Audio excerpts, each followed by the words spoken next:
Welcome to my channel where I want us to look at the vice presidential candidate of the All Progressive Congress, Kashim Ibrahim Shettima, who has been nominated by the presidential candidate of the APC, Ashwali Bola Ahmed Tinubu, as his running mate.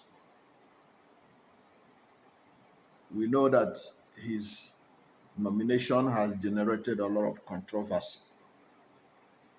And most of the controversy revolves around the fact that he's a Muslim, like Bola Ahmed Tinubu. So there are some people who believe that it was wrong to nominate a fellow Muslim as vice presidential running mate because Muslim ticket is an issue with a lot of Nigerians, especially in a religious diverse country like Nigeria and a religious sensitive nation like Nigeria at a time when there's a lot of insecurity in the country, and most of this insecurity appears to be religious in nature.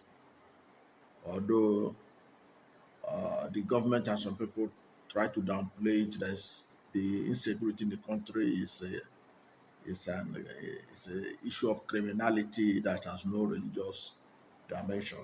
But we know that even the United States government, members of the Congress, there are those who call for the enlistment of Nigeria as a country where religious freedom is not guaranteed. But Nigeria is saying it's not true. Nigeria is claiming that everybody has access to his religion. Nobody is hindered from practicing his religion. However, there is no doubt about it that many Christians feel that they are being targeted for elimination in many parts of Nigeria. Although the terrorists themselves also keep Muslims, they also abduct them for ransom and all that.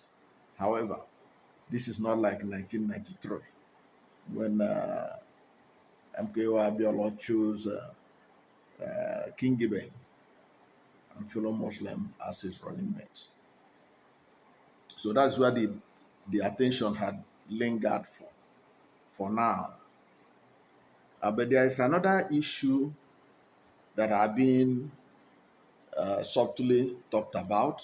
It has not yet come in the open, but it will soon come in the open, especially when the campaign gets serious. It is the issue of the role of Kashim Shettima as Borno State governor when the Chibok girls were kidnapped.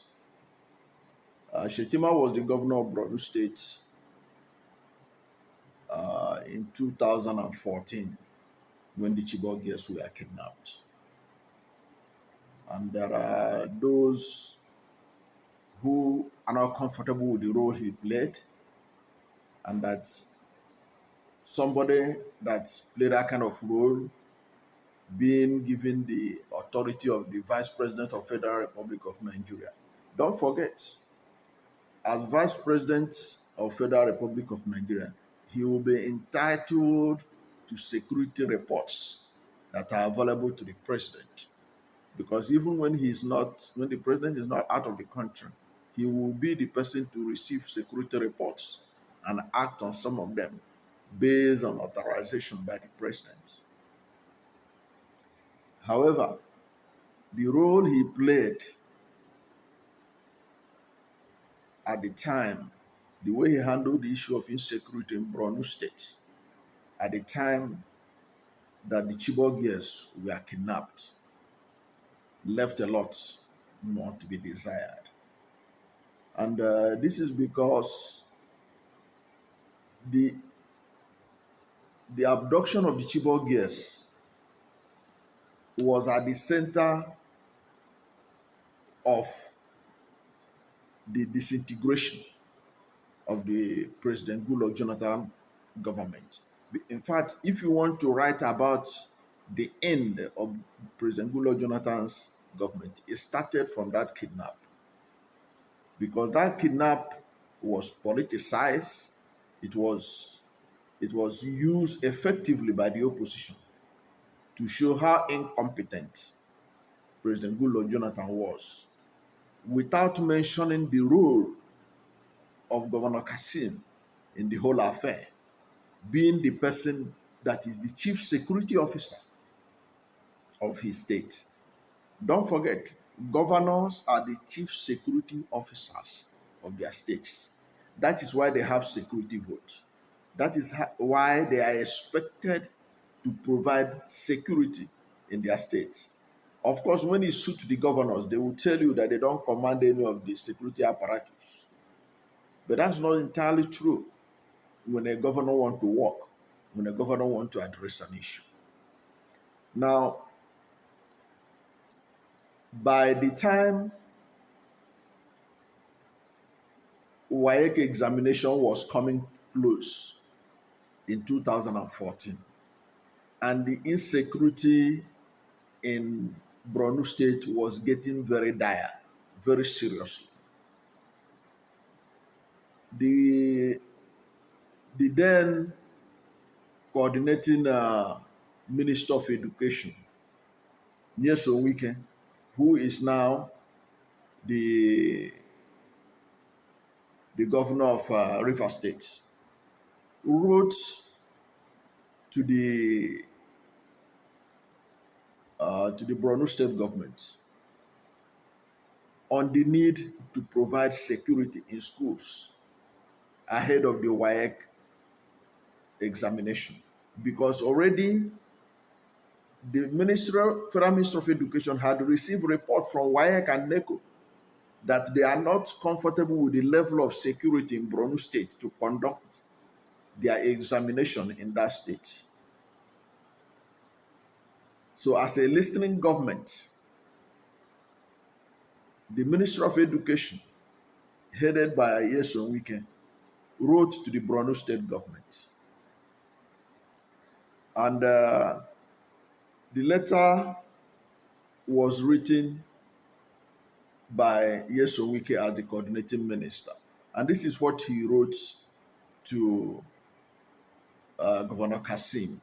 The letter was addressed directly to Governor Kashim because Governor Kashim Shettima was the chief security officer of Borno State as the governor at the time. And in the letter titled Security Challenges and Conduct of 2014 WASC SSEC in Borno, Yobe, and parts of Adamawa states. That was the headline of this letter, official letter. And the letter reads, in view of the current security challenges in the northeast states of the country, WAEC and the NECO have expressed concern over the safety of their officers who will be deployed to supervise the conduct of 2014 diet of the examination in your state. In response to the concern, I have directed the candidates in the federal unity schools to be assembled in the respective state capitals where they are to sit for the examination in safe locations. You are please enjoined to make contingency arrangement for candidates from public and private schools in your state to sit the examination in safe location. Details of your arrangement should be forwarded to the Federal Ministry of Education and the two examination bodies for their information and necessary actions. So you can see the federal government having gotten intel that, look, it is unsafe to conduct the exam in parts of Borno State, did make arrangements even to secure those who are in unity schools so that they can write their examinations in the capitals, state capitals of northeast states. And Kashim Shettima, governor of Borno State,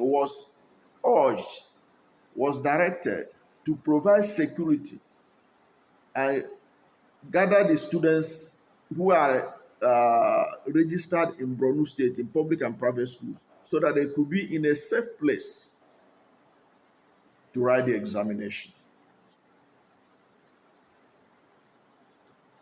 Did the Borno State government do anything? They did not do anything to provide the security. I will get back to that.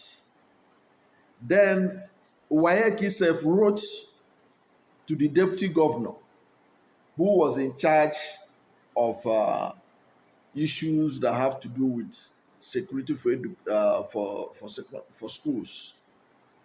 You know, who was assigned that responsibility.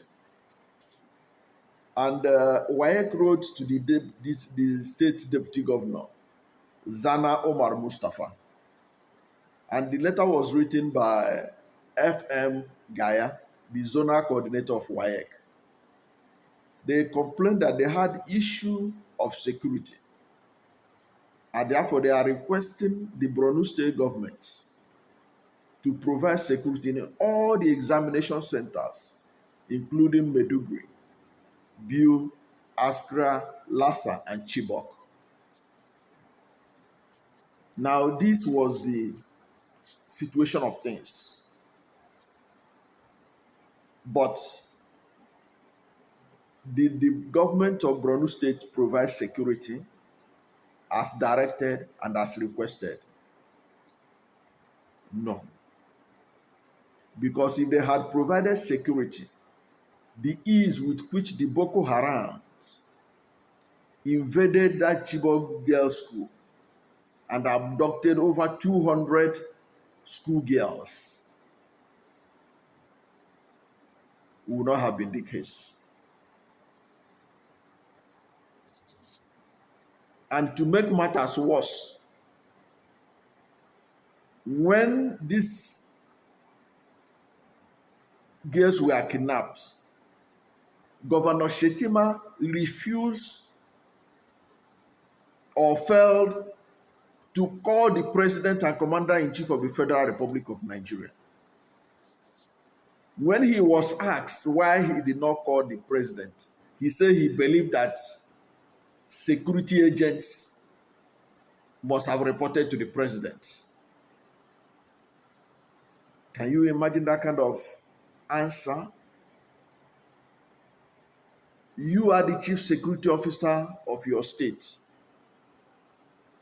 Something as serious as abduction of schoolgirls was done in your state. You did not find it necessary to call the president immediately so that he can act on it. You are waiting and wishing that the security agents in Borno State must have reported to him. His excuse was that the president received security reports from nationwide on a daily basis, so they must have reported to him.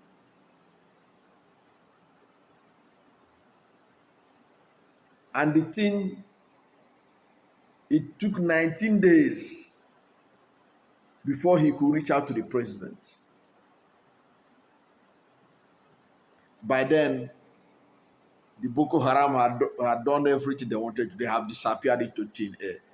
The abduction of the Chibok girls have become a franchise.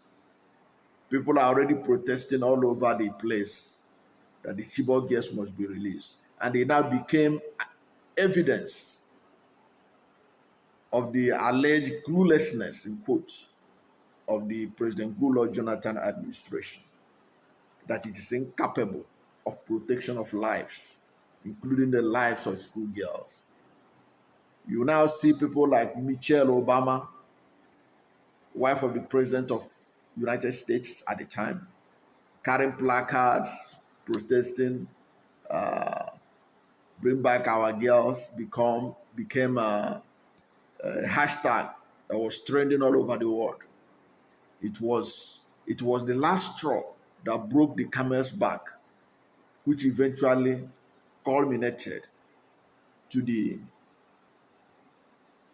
defeat of President Goodluck Jonathan in his bid to be re-elected president in 2015. Now, if you look at the sloppiness with which Kashim Shettima handled this matter, you discover that he shows ineptitude. He shows lack of capacity to be a commander-in-chief. Now, when you lack capacity to be a commander-in-chief, how then do you become vice president? Because vice president is almost at the doorstep of being commander-in-chief. Because if anything happened to the president, he steps in and becomes the commander-in-chief. But did he display any sense of commander-in-chief when security crisis ensued in Borno State under his watch? He failed woefully. That is why Nigerians should be careful who they put in the Aso Rock Villa in 2023. Don't put somebody whose loyalty to the Federal Republic of Nigeria is in doubt in terms of handling national security. Because the kid glove with which he treated the Boko Haram matter in his state shows how he will handle it at the federal level. Already, we have a government in Nigeria right now who have been treating terrorists with kid gloves. Terrorists who have killed over 30,000 Nigerians, created over 2.5 million IDPs, created over 100,000 refugees Nigerian refugees in Cameroon, in Niger, in Chad, respectively. Government is romancing with them, granting them amnesty, saying that they have become repentant. You will see more of it if perchance, if Nigerians make the mistake of allowing Tinubu to become the president of Nigeria in 2023, and he's in the race with Kashim Shettima, who has shown incompetence in handling issues of security that concerns Boko Haram. And this issue of Boko Haram will continue to dog Nigeria even after 2023 election. Make no mistake about it.